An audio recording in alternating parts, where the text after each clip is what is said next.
Hello, everybody, and welcome back to the Bocce Boys podcast. We have a huge show for you. We got a lot of football to get to. The Eagles looking good. A couple college teams looking good. We got a lot and more to get to. Please watch the whole show. Stay tuned to the end. Starts right now.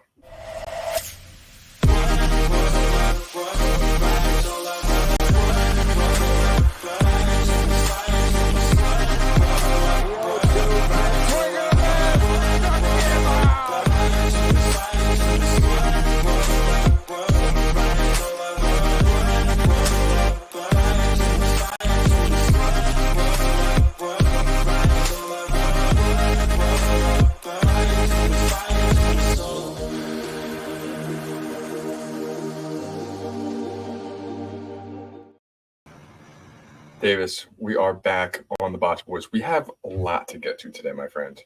We missed a show last week. It was on me. I had a lot to do last week. I was busy. That's on me. I'm aware. But we got a lot to get to this week. The Birds playing well. Penn State's looking good. Some baseball heading in the right direction. But let's start at the top, Davis. We got some top news to get to. We can get to football, but let's start at the baseball. The World Series. As you can see on the screen, Davis, the Dodgers currently lead the World freaking Series 3-0. I don't know if anyone's seen that new documentary on Netflix, the comeback doc about the Red Sox comeback from 3-0. It's a wonderful doc. I know people who are watching this podcast have already probably seen that story a couple times. Worth watching. But I don't think that comeback is going to happen for the Yankees. You never know. Maybe they understood what happened 20 years ago, but I don't see it. Yeah, we've seen 3-0 deficits before in many different sports. Baseball is one where the 3-0 deficit doesn't happen. The comeback does not happen very often. We've only seen a 3-0 deficit even make it past 5 games 3 times in history. Yeah. So I don't have any confidence in this New York Yankees team, the way that they're hitting. Aaron Judge looks like a walking stick out there. He cannot hit my fastball. I'm throwing cheese these days, but he's not hitting my batting practice fastball. Neither my hanging curveball that had very little movement back in the day. But apparently Clayton Kershaw is my co-host today. Yeah. If you want me to go lefty, I'll go lefty too. That's fine. He still won't hit it. You could put a pitching machine out there. It doesn't look like many of these Yankee players are doing anything, and nothing has changed ever since the Freddie Freeman Grand Slam, walk-off Grand Slam in Game 1. First ever walk-off Grand Slam in World Series history. Pretty historic if you were watching that. I know Ethan and I both were. It was pretty awesome. Sick. I actually, unfortunately, had it ruined for me because I was just browsing through FanDuel and clicked on it like 20 seconds before it happened. And of course, like 6-3. FanDuel's ahead. And it said it gives you like, it gave you like an animation that was like 109 mile per hour exit velo. And it shows where the ball went. And it like went out of the screen. And I was like, oh no. That was one of the best postseason moments. A lot of people were playing that video side by side with Kirk Gibson's home run before you and I were even born, Davis. But I mean, pretty cool. That will make a young Dodgers fan's life. And hopefully it just adds to the allure of this possible championship run. But the season series, all that stuff isn't over yet. Hasn't happened a lot, but it is possible the Yankees could come back 3-0. Like, if there was a team that was going to do it, the Yankees have the firepower to do it. Judge has been very quiet. So has Soto this series. Stanton's done his thing sort of here and there. But if those 3 can get hot, it's possible. But at the same time, the Dodgers are firing on all cylinders, my friend. They have guys hitting that shouldn't be hitting that well for them. I mean, Tommy Edman has been low-key their best hitter of the entire postseason. He's been as hot as he was in the NLCS. But, my God, the Dodgers look good. We haven't even brought up Shohei Ohtani partially dislocating his shoulder or whatever the heck happened last night or 2 nights ago, whatever. And he's fine. I mean, he's fine, but he's playing through it. Looked weird. That was happening. That happened actually during the Penn State Wisconsin game. Actually during like the middle of it where Penn State fans were all sweating a little bit. So once it started to relax a little bit and we took a 2-score lead, I was able to check Twitter, saw the play. Originally thought it was maybe his wrist. But then you saw the way his hand touched the ground and like his almost like the heel of his hand got caught on the ground. So it almost popped out. It looked awkward. But he's sure playing. He's playing. Yeah. But we've got Luis Gil on the mound for the Yankees tonight. Yankees fan and podcast guest in the past, Matt Stiers, knows Luis Gil might be my least favorite MLB player, active current MLB player.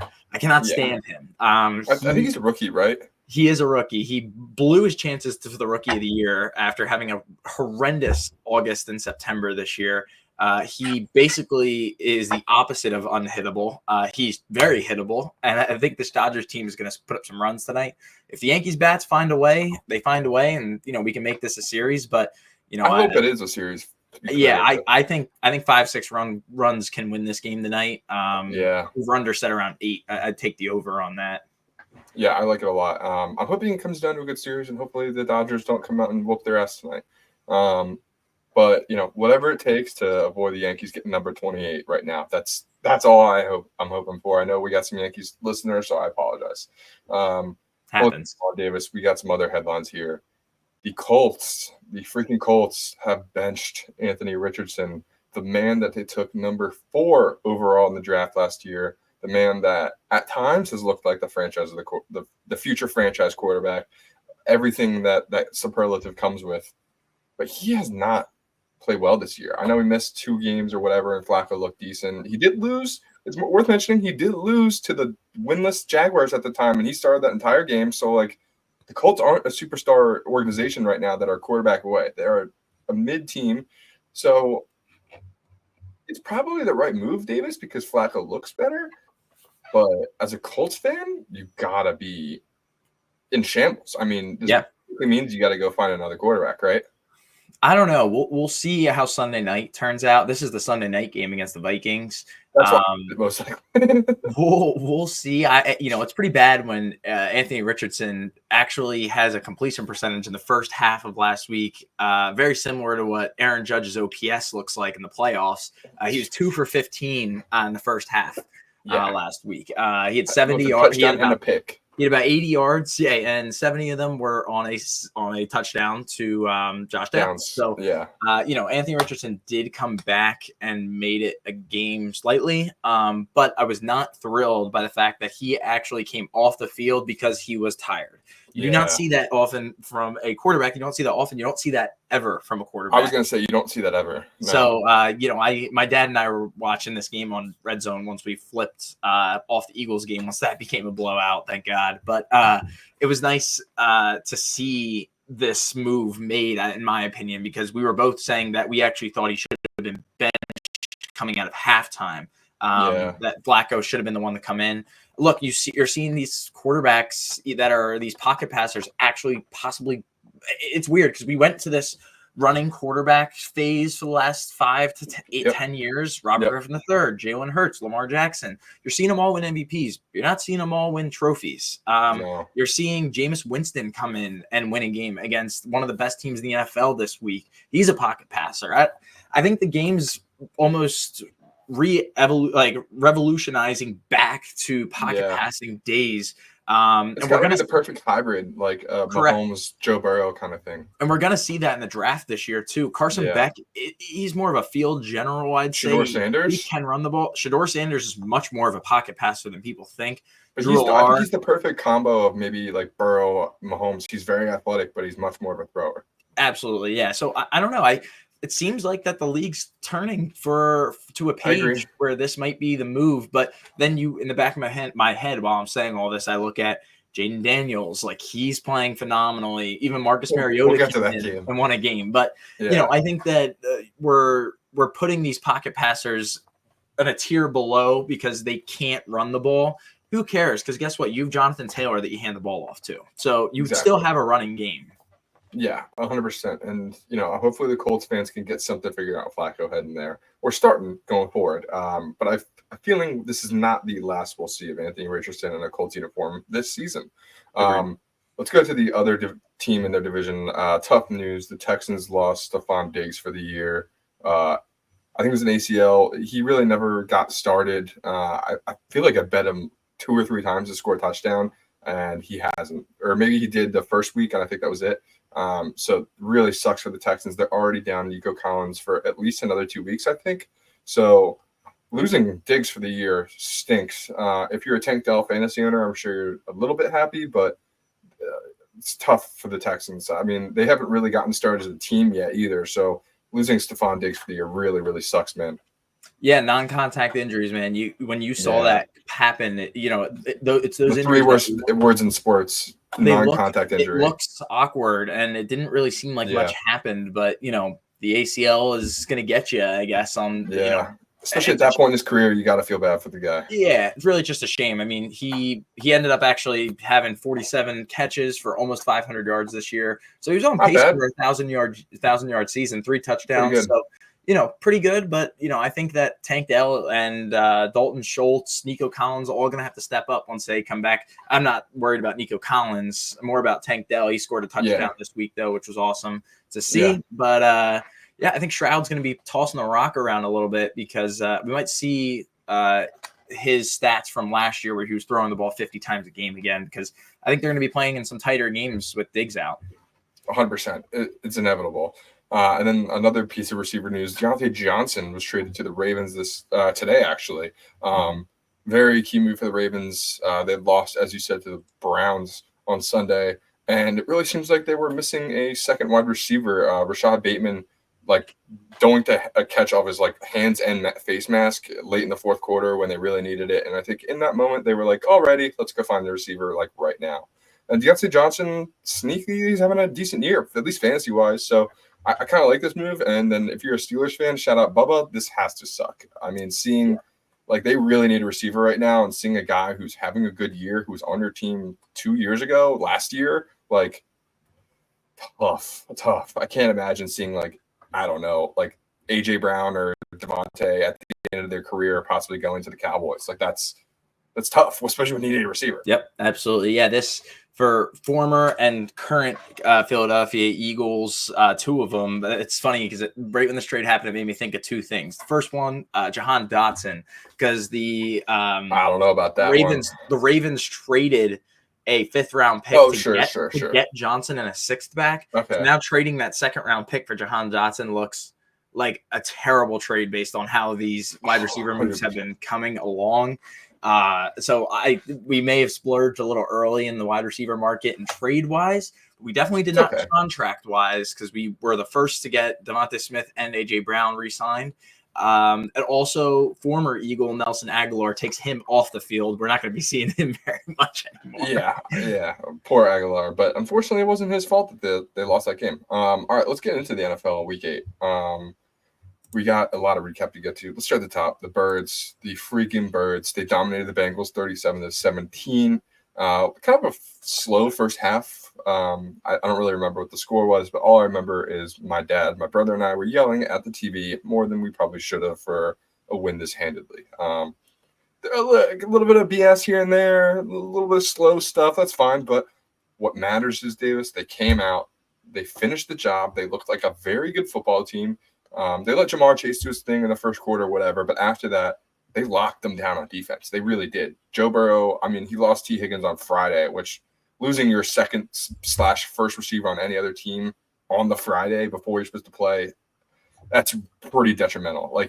Your whole game plan is installed. The defense is already ready for it. So tough loss for the Bengals. They moved to 3-5 in a division that kind of kills them being 3-5. But Eagles in their driver's spot, and they got a couple of tough games coming up. I know they got the Jaguars next week. That's not tough. That'll be the Kelly Green game. But after that, Davis, they play, I think, the Cowboys on a Sunday, and then that Thursday they play the Commanders on Thursday Night Football on prime time, in a game that could likely decide the division early on in the season. Yeah, absolutely. Going back to the game, it's funny it's funny that you say that the game went slow, because visually, yes, it was a slow game, but you knew this game was going to be very interesting when the Bengals started off with their opening possession with a 10-minute 14-play drive. So it was, it was just grind football for the first half that ended up being 10-10 by the end of the first half because of a late Eagles touchdown. But starting in the second half, we dominated immediately. Ended up actually taking out the starters midway to late in the fourth quarter. Will Shipley almost scored a touchdown. Clemson lacrosse legend. I'm not worried about the Eagles whatsoever anymore. I know a few weeks ago we were both worried about them. I'm still a little worried about the defense. I have one thing. The Eagles and Bengals went into this week. The last 2 opponents they played, both teams were the Giants and the Browns. So they both played those 2 teams going into this game, and then the Eagles beat the Bengals. Yep. So, I agree. The Eagles are in a much better place than they were 2 weeks ago. But did they beat the Bengals, who also just beat the Browns and the Giants? It's a weird spot. I don't want to just start throwing stones when we're playing well, but it's just something worth pointing out. That's all. It's been 2 weeks, and I hope our viewers that watch remember us talking about this, because it actually has just dawned on my mind. This game happened 2 days ago, and Ethan, we won by more than one possession. We won by 20 points. I forgot what that felt like. It's great. I totally forgot what that felt like. So, just the fact that we were able, we still haven't crossed the first quarter threshold with points. We have not done that yet. So that's the thing I need for us to be still waiting for that. But this was on the top of my list, almost a blowout win against the team that we weren't expected to blow out, because it happens. I know the Lions were playing the Titans this week. Lions were supposed to kill the Titans, but not by 38. You know what I mean? So sure. A blowout win's a blowout win. The small wins and the big wins. Yes, it's the small wins.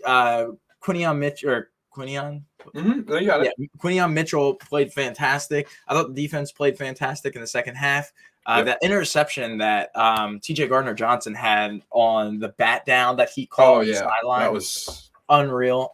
He had way more room than I thought, but that was an amazing catch. Yeah, Eagles, I'm definitely putting them back in mid to low high confidence tier personally. Yeah, I'm not thinking soupy yet. We got some ways to go. Browns and the Ravens. We already kind of talked about this game. We talked about this yesterday on the phone, Davis, actually, but I only bet this game for Barstool, part of my take purposes. I could visualize it. I saw them commenting about Jameis Winston winning, and I was like, I'm just going to do it, and they did it. Jameis Winston is the best. He had a great comment before the game when he was like, they were like, how are you feeling today about the start? And he was like, the Lord picked this day for me, and I will rejoice in it. I love it. I love Jameis Winston. He can't even say I'm locked in. He's got to say it in was Jameis. He's the best. At this point, he's looking like a very good player. And if you forget, the last time he played, the Saints were 4-2, 5-2. They were looking really good. He got hurt. So I don't know. I always think about the fact that Jameis got LASIK the season after he went 30-30. And I've always been like, I don't know. Jameis Winston could put it back together. Maybe that's my takes thing. I really listen to it too much. Look, still, Shohei went 50-50 this year, but I think that 30-30 is still the greatest stat line of all time. The way he did it, when he threw a pick six at the very end of the game, the last game of the season. Oh, that was a moment in time. Seriously, phenomenal. But look, Jameis Winston threw for over 330 yards. We're not seeing that from Deshaun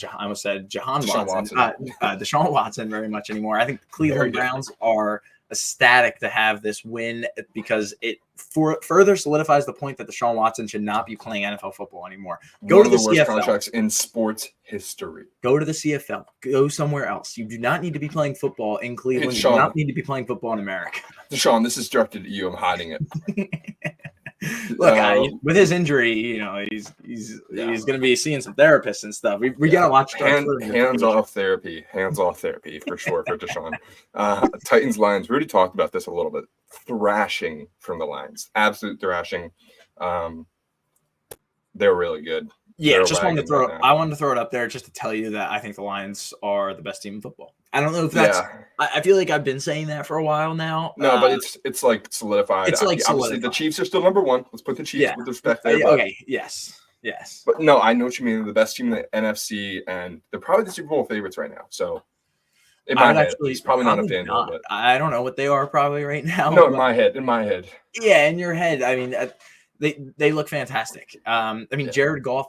I don't have the stat line in front of me. I just remember can't believe they traded. I'm pretty sure Jared Goff went 12 for 16 for 80 yards in this game and 3 touchdowns. And I had him in fantasy and I kept seeing him throw touchdowns and then I checked and he had 12 points. And I was like, what is going on? He only had 80 yards. Gibbs ran for a 70-yard touchdown. They had a punt return for a touchdown. Yep. I mean, absolutely insane. Golf went Montgomery and 12 for 15, 85 yards, 3 touchdowns. That's terrible. I mean, it's great. It's great, but like the Titans stink. The Titans are really bad. Really? Quietly 1-6 and not quiet at all. Falcons Bucks is the next game.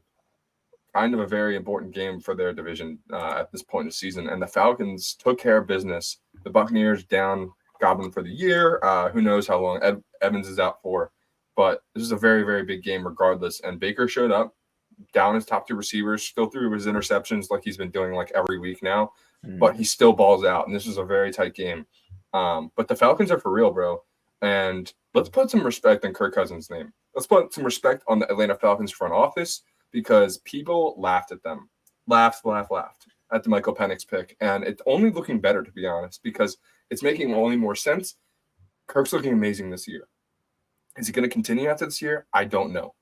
But the man went from having an Achilles/ACL tear, I don't even know what happened last year, to they're 5-3 and leading their division and will likely make the playoffs. Kirk Cousins is an elite quarterback.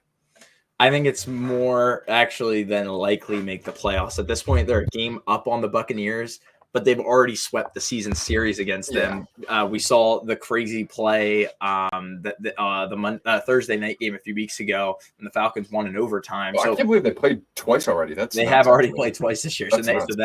They've completely won the series. So in reality, they actually have like basically a 2.5 game lead on the Buccaneers. So I mean, obviously you can't wipe a division like winner at this point in the season. Yeah. But it's almost as solidified as the Buffalo Bills winning the AFC East. So, yes. I root for the Falcons. I really do. I really like Matt Ryan. He's a guy from our area, actually. But went to Penn Charter. Went to Penn Charter. How many times is Jim Nantz going to say that? I don't know. I was right up there with Clayton Kershaw and Matt Stafford went to high school. Yeah, 100%. Oh my God. At this point now, it's the Jason Tatum, Matthew Tkachuk.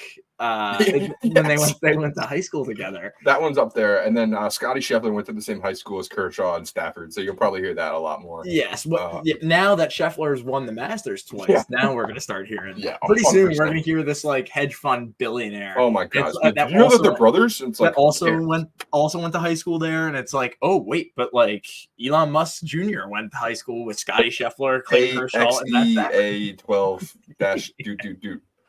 Yeah. All right, Davis. I have a plan for these last 3 games. We're going to skip the Bears-Commanders game. We're going to do that one last. 49ers, Cowboys. Didn't watch it. Watched it. Ugly. The score did not tell what happened in the game. Niners honestly kind of destroyed the Cowboys. I think it was more of a loss for the Cowboys than it was a win for the Niners because the Niners let them back into the game. But, I mean, overall, it was a pretty decent Sunday night football game. I thought the primetime game last night was better, actually. And I agree. If you're saying that a Steelers-Giants game was better than a Niners-Cowboys game, I think that's telling you something.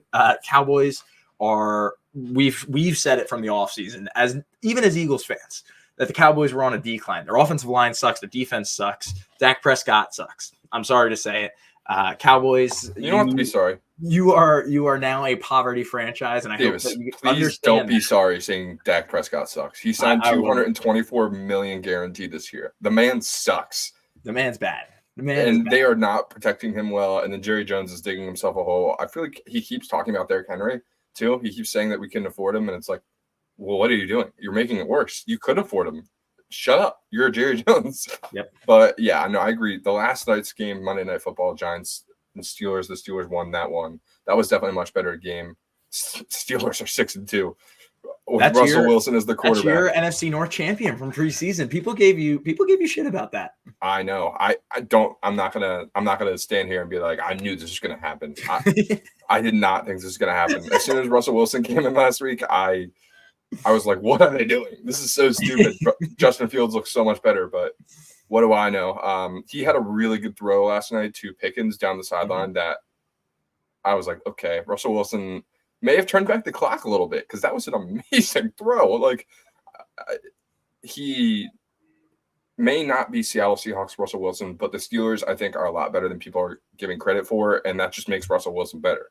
There's a big difference between the Broncos last year and the Steelers this year, flat out, at all the other positions. Yeah, I think the management for the Steelers, their game planning for Russell Wilson 100 times better than the Denver Broncos ever game planned for Russell Wilson being their quarterback. It helps that Mike You have to Tomlin's the coach adjust for sure. you have to adjust your offense a little bit based on what kind of quarterback that you have, under center, basically. Russell Wilson and Justin Fields is a big differential or whatever. And but the Steelers are doing it successfully. And guess what? Ever since Russell Wilson came in, Najee Harris has looked like a top 5 running back in the league. So we're going to see some interesting things out of the NFL. Who thought you would that these are sentences we're saying right now that sound like we're making things up in the preseason. And trust me, when we look back on this in 10 weeks, I can't believe Najee Harris is good again. What the hell? When we're in the wild card week, we're going to be looking back at this video and saying, "Wow, you just said the Steelers were really good." And watch the Steelers finish 7-10.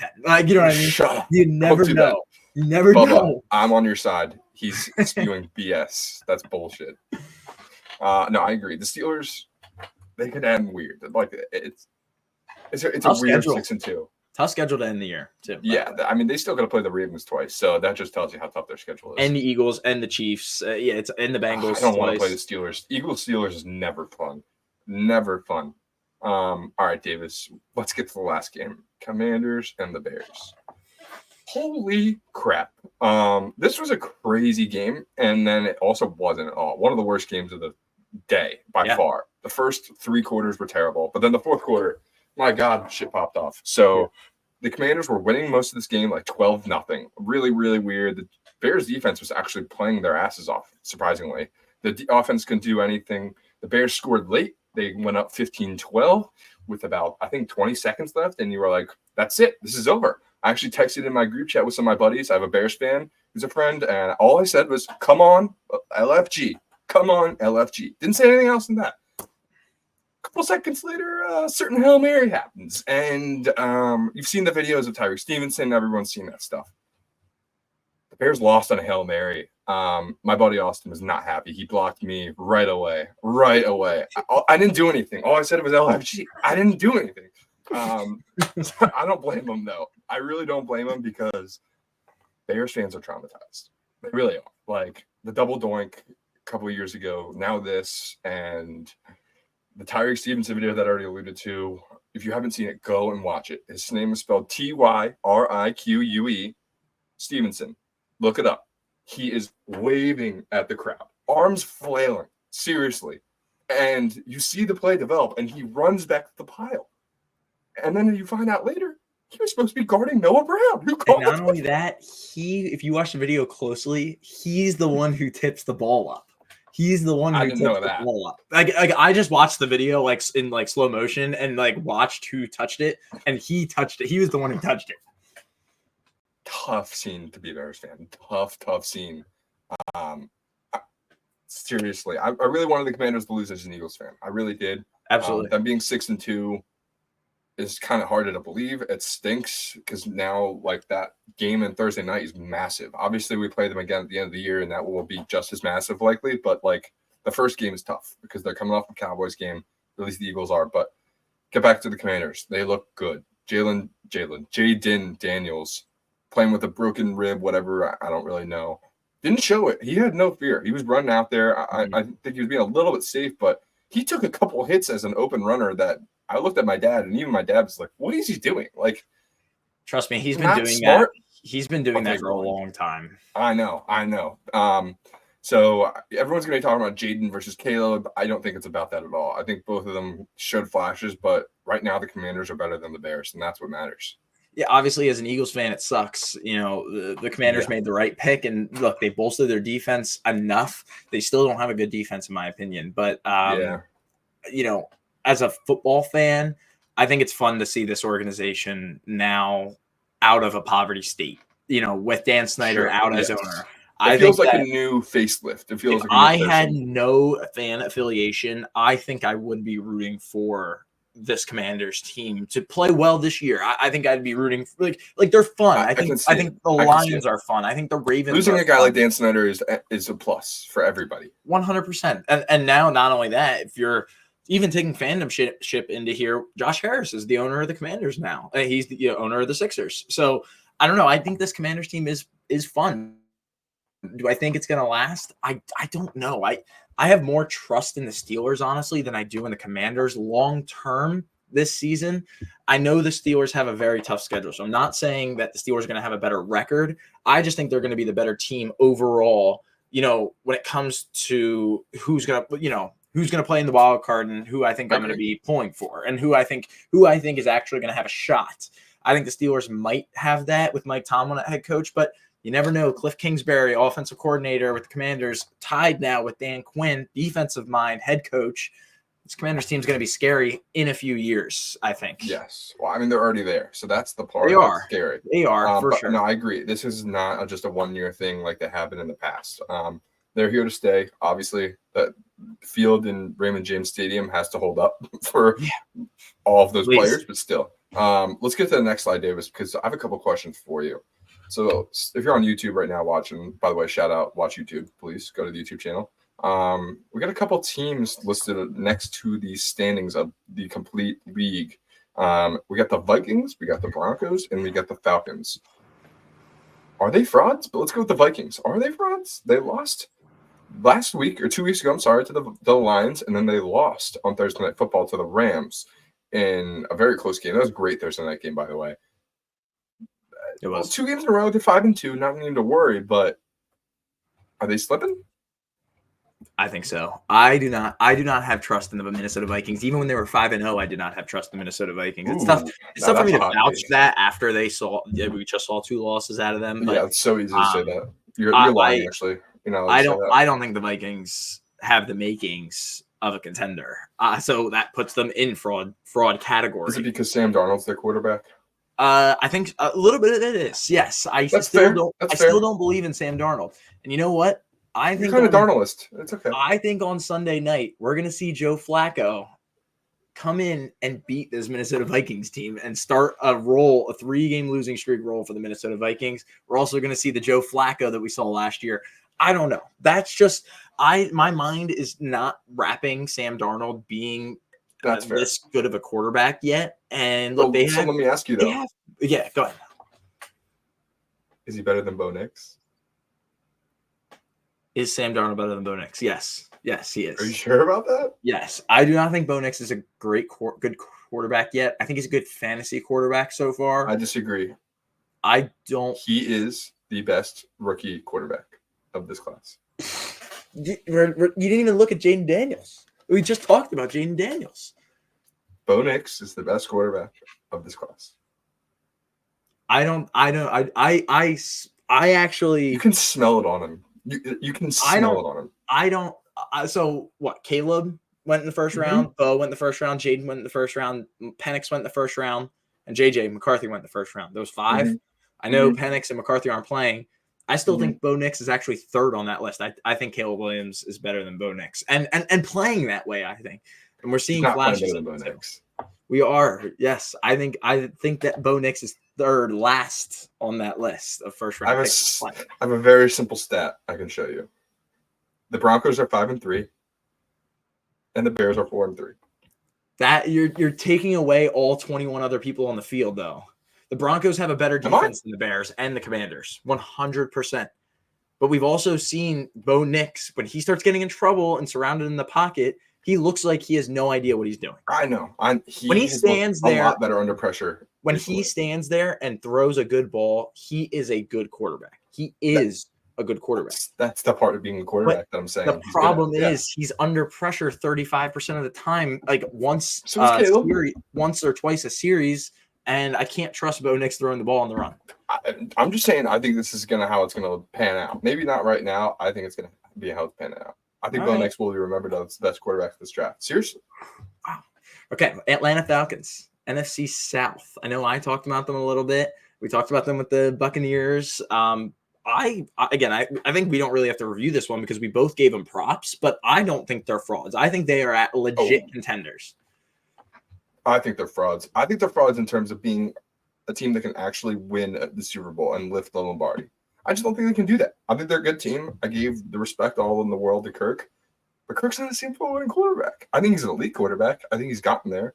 He's not as clowny and like cringy as he used to be. I mean, he's a little bit cringy actually, but he's not as like I get it, yeah. Bad in the spot that we know he's going to be bad in. He's actually been really good in primetime recently, and he's gotten his team to the playoffs hopefully this year. In the last couple of years, he's had Justin Jefferson look better, but I just don't think that defense can hold up in the playoffs. For sure. Here's my thing. I don't know if the Eagles and I don't know if the number should be 10 or 12, but I think that like in everyone's mind right now, there should be 12 football teams that have a chance, literally have a chance to lift the Lombardi Trophy. I put the Atlanta Falcons in my 12. In my opinion, 12 is too many. It might be 10. It might be 10.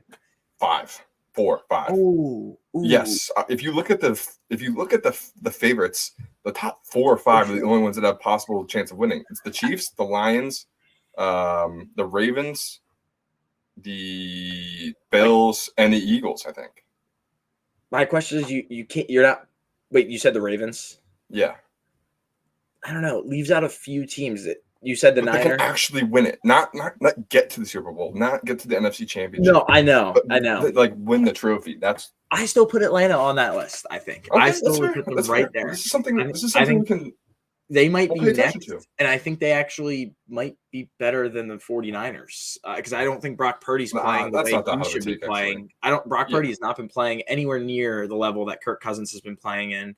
There's a lot of film on Brock Purdy now, and I know they made the Super Bowl Brock Purdy's beating the Brock Purdy allegations. Brock Purdy is a good quarterback. He's not – I don't think he's easily replaceable, as everyone's been saying. Yes, but he made the Super Bowl last year because of the other 21 players on the team. Fair. McCaffrey may have been MVP last year. Yes, should have been. Yes. So I would probably put Atlanta right with the Niners. Yeah, no, I agree. All right, we got a couple more college games to get to. But, yeah, I'm very excited for this weekend of football. Penn State took down Wisconsin. We lost Drew Lohr. He is probably a game time decision for Saturday. Let's knock out 2 birds with 1 stone. Ohio State barely beat Nebraska too. Barely. Yeah. Penn State looked good. How you feeling about Bo?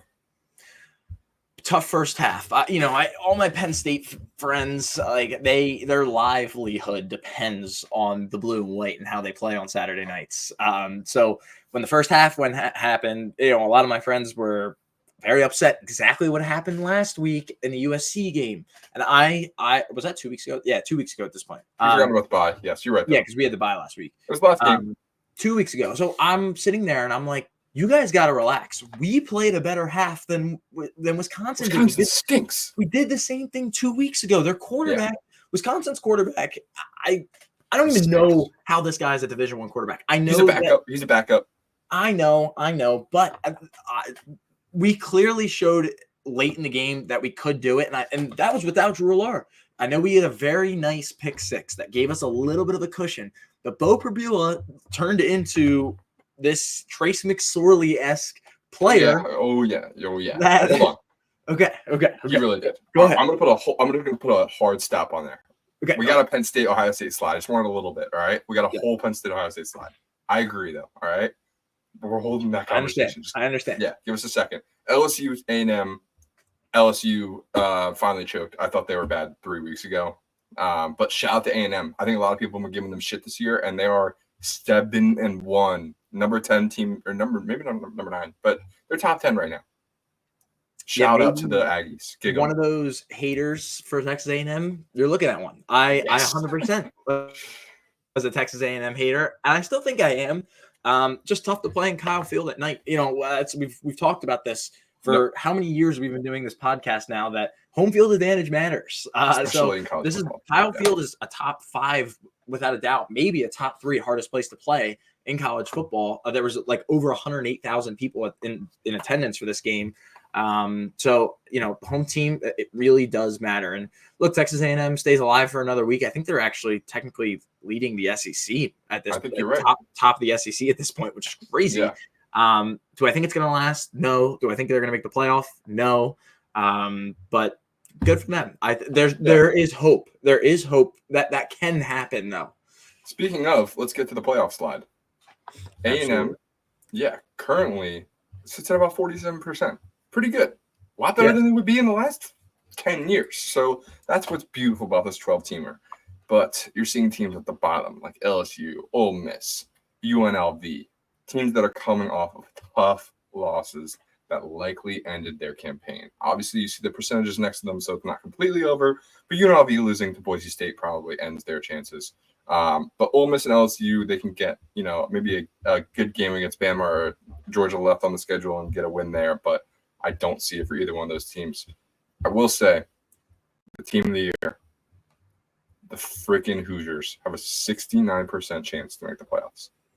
I did not think by a long shot that the Big Ten could have 4 teams. And if they did have 4 teams, that the 4th team would be the freaking Indiana Hoosiers. Shout out to Corso's boys. Seriously, they look great. They do, and it's actually a little scary. I know Penn State does not play them this year, which is actually before the season started. It would have been nice to play them, in my opinion. Very glad we aren't playing them. Now, I just want to throw it out there that these percentages just come straight off ESPN. I don't agree with all of them. You shouldn't either. Like, as the viewer, I'm just throwing them out there. I'm not you. I'm just saying you should your own like stats that or we haven't even seen the college football playoff rankings yet.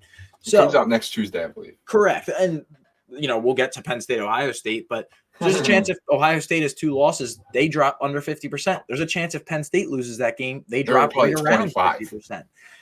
So we'll see. But, this Indiana team has been playing well, and now what's left on their schedule is Michigan State, Michigan, then they play Ohio State at Ohio State, but then Purdue. So they have 3 games on there that are pretty winnable because Michigan has not looked good this year. You still believe in Michigan, a 10-2 Indiana team. I don't know. They're not making the playoff in my opinion, but a 10-2 Indiana team that does not make the Big Ten championship. We'll see. But I think what they're doing is fantastic. It's very fun to watch. It's really cool. It's just cool, like as a sports fan, just to see a logo that you don't expect in a certain place that you're just not used to. You know what I mean? I'm not expected to seeing Indiana football in a prominent contention spot. So good for them. A couple other guys, Army, they're still undefeated. Shout out to them. Boise State, Ashton Genty's probably going to win the Heisman. BYU's in the hunt. A lot of teams that you're not used to, but Indiana's the king of them all. Shout out to them. Agreed. And let's go to Yes, it's time. This is the week that we've been waiting for all year. I'm a big Eagles fan. I'm wearing it right now. You're obviously a big Eagles fan. We're not the biggest Penn State fans ever, going back to our youth, but still, in the memory of my Penn State fandom, this is probably the most excited I have been for a game ever. I will mention that I was at the last time Penn State beat Ohio State, like 8 years ago. 8 years ago, crazy. 8 years ago, that's crazy. Yeah, but it's been 8 years. It's been 8 years, and this has been something that I've been wanting Penn State to beat Ohio State since that moment. It's all I want. They were close the year after, but they really haven't been close since. And it feels like not only can we win, Davis, we can cover a spread. We can maybe win by a touchdown. Like, I'm not saying we're going to run away with it, but Penn State could walk away not just winning, but being the better team through and through. And I think that's what's more important than just winning. You know what, Ethan? I completely agree with you because we have not been better than Ohio State in 20 years. You know what I mean? Yeah. Like we needed luck on our side to win games against Ohio State. We've only done it twice. The game that they won that I was at, it was pure luck. I mean, they blocked a kick and returned it for a touchdown. How lucky is that? But look, all these games in college, games have been close in the last. The one 2 years ago was not, but yes. 2 years ago.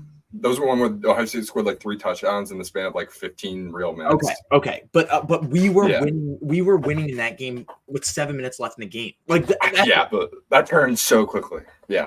I was there. Trust me. I will never forget C.J. Stroud. I wasn't there, but I'll never forget looking at my phone and being like, "Is my phone glitching? This is crazy." Actually, when Penn State scored a touchdown to go up by 5, I started recording on. I literally have a video of it. I'll send it to you after the podcast. If anyone that wants it, I'll send it to you too. I started recording because the student section got crazy. There's 7 minutes left in the game. Stroud just throws a 35-yard dart right down the field, and I put my phone down. Like you could hear the gasp in the air. It was like, oh my god, wait, this game's not even close to being over. But look, here's my thing. That was Sean Clifford era. We're in a new, and I'm not calling it Drew Allar's era. I'm not. That was just because I think that this is like coordinator era with Andy, offensive coordinator from Kansas, with Tom Allen. Exactly.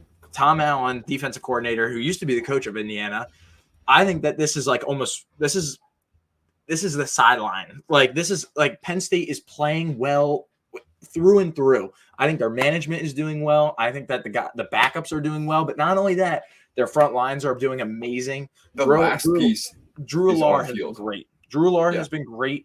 I know he threw 3 interceptions. I think he's like USC. 4th in the nation in QBR. Like he's playing very, very well. And guess what? Actually, I think even with the 3 interceptions he threw against USC, he actually currently holds the college football record all time for interception percentage, like the lowest interception percentage. And it's like Drew Lar. It's like 1.1%. Drew Lar only has 4 or 5 interceptions in his college career. I will say though, he looked really bad in the Ohio State game last year. He 100%. Our whole team looked bad in that game, without a doubt. But we have different coordinators, and we're seeing something out of Penn State's offense that is not 1964. We're seeing motion. We are seeing offensive linemen in motion. We're seeing a fantastic running game, and it looks like, dare I say, a pro style offense. Absolutely, it's a mix between a pro style offense and gimmicky college offense. That why we love college football. We love it's the perfect picture in my opinion. 5 wide receivers out on the side with I want to see Tyler Warren snap it and go catch that touchdown. Exactly. But it works. But it works. And it also helps when you have 2 5-star running backs that you can put in whatever position play design wise and basically just unlock the keys to success. That's kind of what I have more confidence in the quality of play on field. We actually haven't even been running the ball very well this year, which is also crazy. But yeah, I know. I love what you say, though, about having 2 5-star running backs, because Ohio State is loaded with 5 stars all across the board. So that's why we want to talk about Ohio State's running back duo. Let's talk about ours. Absolutely. We have been the underdogs based on recruiting in the last multiple years, and because we can't find a way to coach these 5-star or 4 stars into being 5 stars. These Ohio State coaches are coaching their 5 stars into becoming the greatest NFL players we've seen. Exactly. Like, you know what I mean? So this feels like the first year that we can do it. This can change. And I'm not asking for luck this year. I'm not asking for luck. I think we can do it if we play our style. I completely agree. This is the opportunity to change, I don't know, the landscape of the Big Ten for the next 10 years in this new Big Ten. I know that Penn State has this team at Ohio State, but this is a new Big Ten. This is a new era. And this is, let's just say the slates are cleaned. It's 0-0. Penn State has the ability to go out there and beat Ohio State and set a tone going forward and not be like, oh my God, I can't believe we won. Oh, no. Let's beat Ohio State and be like, damn right we won. We earned that win. Very exciting stuff. I have something that just came across my desk. I just want to let you know. The Jaguars have traded left tackle Cam Robinson to the Minnesota Vikings. Just want to throw that out there. Just more help. Former All-Pro, Pro Bowl left tackle. I don't think he's playing as well. But he's heading to the Vikings, a team that you're just hating on. So I'm just going to throw that out there. Still frauds. Yeah, okay. All right, let's get to the picks of the weekend. I'll make it quick. My pick of the week, Penn State money line. Love it. Plus 132. I took it last weekend. So easy. It's free money. But the one we really need to talk about is something you and I agreed on without even talking about it, which is the Bocce's future of the year. Davis and I love the Phoenix Suns. I texted this in our group chat on Saturday, and Davis called me yesterday and was like, I feel the same exact way. So, and we hadn't talked about it, which is crazy. This is the Bocce was guaranteed on both sides. This has no feeling involved. All right, no passion, straight numbers, straight eyes. I told Davis this. I was watching the Suns Lakers game, I think on Friday or Saturday, and I was like, "Oh, the Suns look really good." They ended up losing that game, but still, it doesn't matter. They looked really good. They ended up beating the Lakers last night, actually. So they got the revenge. I just like the way they're moving the ball. Tyus Jones brings the offense all together. He really does. And then I just like their bench pieces. They got a couple good places. Like they were really bad last year off the bench. Now they got Monte Morris and Mason Plumlee running that second unit, and that is a major difference than Bol and I don't even know. So. And don't let Grayson Allen get hot now, because he's going to hit a clutch 3-pointer at some point this year. Led the NBA in 3-point percentage last year. Do not forget. So, yeah, we love the Suns this year. Big Suns. Absolutely. And now let's go over to my picks. I know it's been a little bit since we've done this. Still at a 7-4 and 1 all-time record. I've got 3 picks for you this week, Ethan. We're going with 2 dogs and an under, actually, which is, not the sexiest of picks, but Let's start it off here with the Colts. Maybe this line jumps to 6 now. Who's playing, remind me? The Minnesota Vikings on Sunday night. So maybe this line moves up to 6 with a new left tackle. We'll see. I put my belief in Joe Flacco. I'm going to put my currency on Joe Flacco this week for Sunday Night Football. Sunday Night Football has also been pretty solid for underdogs against the spread. So let's try my luck, and we'll throw it on the Colts here, plus 5.5. I kind of like it. One for college football. Vanderbilt, plus 7 against Auburn. Vanderbilt, actually, we didn't talk about it at all, but they had a 3-point game against Texas this week.